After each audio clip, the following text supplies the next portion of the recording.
नमस्कार। YouTube channel योग with Mahamaya में आपका स्वागत है।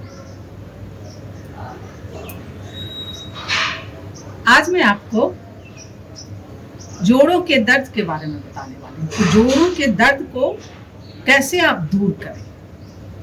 आजकल डेंगू, चिकनगुनिया, कई तरह के वायरल इन्फेक्शन, वायरल बुखार ये जो चल रहा है, तो ये देखते हैं कि ये आपके जॉइंट को बहुत प्रभावित करते हैं। ये बुखार जिनको भी हो जाता है तो कमजोरी तो जो आती है सो आती है, उसके बाद जब वो ठीक हो जाते हैं, बुखार से बाहर हो जाते हैं, उसके बाद उनके जॉइंट में बहुत परेशानी होना शुरू होता है। हाथ पैर, चिकनगुनिया तो खैर बहुत ही खतरनाक है, वो तो पूरे हाथ पैर हर जगह आपको परेशान कर, पूरे हड्डियों पे उसका ऐसा असर होता है कि वो आपको एकदम परेशान कर देता है। तो चिकनगुनिया के जो भी प्रभावित लोग हैं, जिनको हो चुका है, उनके लिए योगाभ्यास बहुत आवश्यक होता है। वो योग उनके शरीर को जैसे जीवनी प्रदान करता है, उनके जीवन को सरल आसान बनाने में बहुत ही सहायक होता है। तो और उसके अलावा भी आजकल वायरल इन्फेक्शन में भी जो वायरल बुखार होते हैं, उसके बाद भी जॉइंट में उसका असर देखने के लिए मिलता है। कुछ लोगों को तो बुखार के बीच में, जब बुखार में होते हैं तो हिलना डुलना भी मुश्किल हो जाता है, ऐसा वो पूरा जकड़ जाता है पूरा। उसके लिए तो सारे जॉइंट्स को, आप जॉइंट्स के दर्द को आप कैसे दूर करें, इसके लिए कुछ योगाभ्यास, कुछ क्रिया सारी बताने वाली हूँ। तो शुरुआत करते हैं। देखिए, आसान सा ही बता रही हूँ, इतना आसान सा जिसे प्रत्येक व्यक्ति कर सके, आरामदायक, ऐसा कुछ भी न हो कि वो जो योगाभ्यास न करने वाले व्यक्ति इसे नहीं कर सकते हैं। तो इसलिए बिल्कुल ही आसान सा बताती हूँ। सबसे पहले शुरुआत करते हैं पैरों से। पैरों के लिए क्या करते हैं देखते हैं। लेटने के बाद पैरों को यूं लेके, ये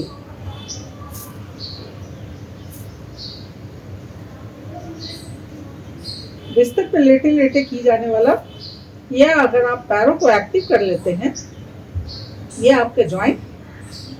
अच्छा, इससे देखिए, ये जब आप कर रहे हैं तो आपके रीढ़ की हड्डी पे भी स्ट्रेस पड़ता है, तो ये वहां पे भी आपको काम आता है। इसको उल्टा भी कर लेते हैं, उल्टे साइड से भी कर ले, तो ये आपके जॉइंट्स को, ये घुटने के जॉइंट्स को, ये टखने के जॉइंट्स को और इन सारे मसल्स पे भी काम करता है। तो ये पैर के लिए हो गया, ये सबसे आसान सा बता रही हूँ। तो आपने साइकिलिंग कर ली, लेटे लेटे करना ये आसान है। साइकिल चलाना मुश्किल है बुखार से उठने के बाद, लेकिन लेटे लेटे आप साइकिल चलाना आसान है, आप इसे कर ले।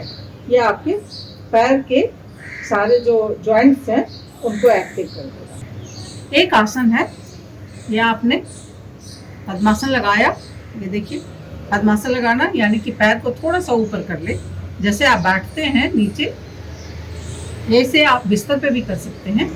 तो जब बैठते हैं तो पैर को थोड़ा सा ऊपर जंघा पे कर ले, और दूसरा जो पैर है उसको हल्का सा उठा करके आप इसको भी जंघा पे ले आए। ये ऐसे ही इतना ही करना, ये आसान है, इतना भी मुश्किल नहीं होता है। लेकिन तो ये पद्मासन में आप बैठ लिए, उसके बाद आप दोनों हाथों को पीछे एक दूसरे से पकड़ ले, एक दूसरे से बांध ले। उसके बाद सांस भरते हुए झुक के सर को, आप नाक को या सर को आप घुटने तक लगाते हैं। दूसरे साइड से भी या आप घुटने को छूते हैं अपनी नाकों से, नाक से आप घुटने को छूते हैं। इससे आपके हाथ, ये देख रहे हैं ये पीछे जाता है, तो ये कंधे से लेके पूरे हाथ का भी ये पूरा आपको सारे जॉइंट्स पे ये आसन काम करता है। उसके बाद आप नीचे झुक लेते हैं, सीधे सीधे जब आप झुकते हैं, ये देखते हैं तो ये सीधे सीधे ये आपके झुकने की क्रिया के कारण ये पूरे रीढ़ की हड्डी पे भी ये इस आसन का असर होता है। ये बहुत ही फायदेमंद है पूरे स्पाइनल से लेके पूरे नीचे कमर तक का। हाँ, तो ये पूरे स्पाइनल पे आपके असर आता है। तो एक ये आसन कर ले साइकिल, ये आपके बहुत सारे जॉइंट्स पे आपके काम आएगा। और उसके बाद देखते हैं एक भुजंगासन कर ले। पेट के बल जब लेट गए आप, उसके बाद दोनों हथेलियों को ये कंधे के पास आप ले गए, कंधे के पास आप रखे और फिर ये धीरे धीरे शरीर को सांस भरते हुए ऊपर उठाया, फिर सांस भरते हुए नीचे गए, सांस भरते हुए ऊपर गए, सांस छोड़ते हुए नीचे गए।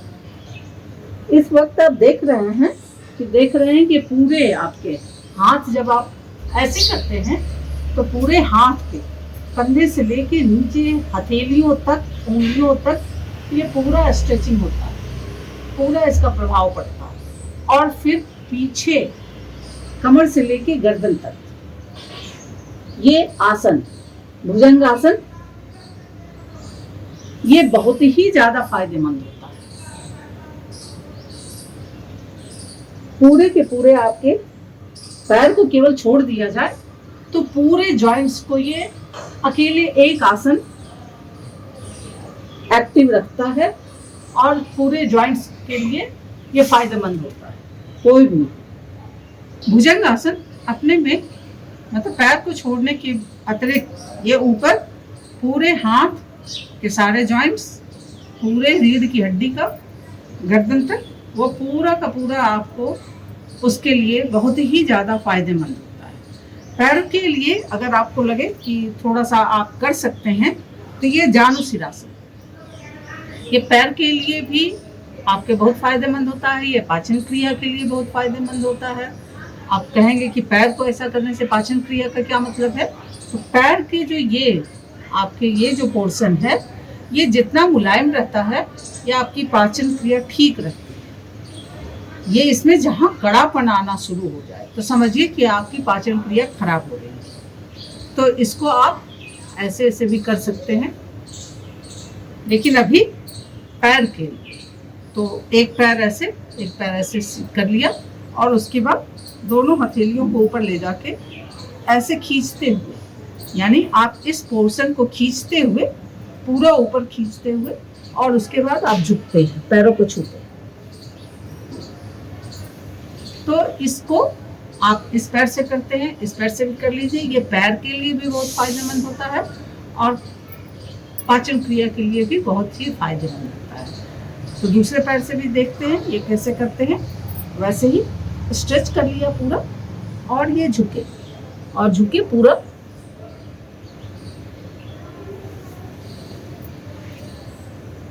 आप इसे चाहें तो दोनों पैरों से भी कर सकते हैं, लेकिन दोनों पैरों से थोड़ा कठिन होता है ये करना। इसलिए शुरुआत में आप ये आसान सा बताया है। ये सारे आसन बिल्कुल ही आसान से हैं। आप इसे करें, आपके सारे जॉइंट्स को ये वो जो फीवर की वजह से जो कुप्रभाव आया है, उसका जो इफेक्ट आया है, साइड इफेक्ट हुआ है, उससे आपको बचा देगा। और जिन्हें बुखार नहीं हुआ है वो भी अपने जॉइंट्स के लिए ये आसान से आसन कर सकते हैं। वो हमेशा करें इसको, तो आपके जॉइंट्स खुले रहते हैं। ये बिल्कुल ही आसान से आसन, ये सबसे एकदम शुरुआती जो लोग योग शुरू करते हैं आसनों का, उनके लिए ये आसन बहुत ही ज़्यादा फायदेमंद होता है। तो आप इसे अपनाएं। अगर आपका कोई प्रश्न हो तो आप कमेंट सेक्शन में पूछ सकते हैं। कोई भी जिज्ञासा हो पूछ सकते हैं, जवाब मिलेगा, अवश्य जवाब मिलेगा। और मेरा YouTube चैनल योग विद महामाया सब्सक्राइब करें, इस वीडियो को लाइक और शेयर करें। धन्यवाद।